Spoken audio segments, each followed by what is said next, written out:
Рекордните цени на горивата на дневен ред по враќањето на владиниот тим од Индија. Тогаш ќе се одлучува дали и на кој начин владата може да го ублажи ценовниот шок. Минатата недела горивата поскапеа за 3 денари и во моментов имаат историски највисока цена. Цените на горивата под лупа. По враќањето на владината делегација од Индија, прашањето за се повисоките цени на бензините ќе биде ставено на дневен ред пред министрите, најавува вице-премиерот Пешевски. Владата ќе иницира и преговори со ОКТА во текот на овој месец, но од нафтената компанија зависи дали до нив ќе дојде. Се работи за иницијатива од владина страна да се измени договор за кој што е потребна согласност од двете страни.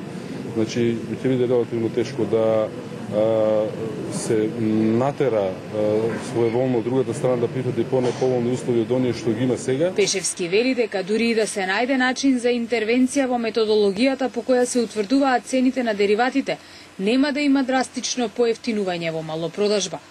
Дури ако настане промена во насока кај што ние би сакале, односно врз основа на 100% реални параметри кои што одговарат на сегашната економска состојба, во конечната цена на бензините тоа нема да биде преголема разлика, бидејќи сепак пресуден фактор во утврдување на цената на бензините е движењето на цената на бензините односно на суровата нафта на светскиот пазар и курсот на доларот спрема денарот. Минатата недела горивата поскапеа за 3 денари по литар, заради што и бизнис секторот и граѓаните бараат интервенција од страна на владата слична како таа минатата година.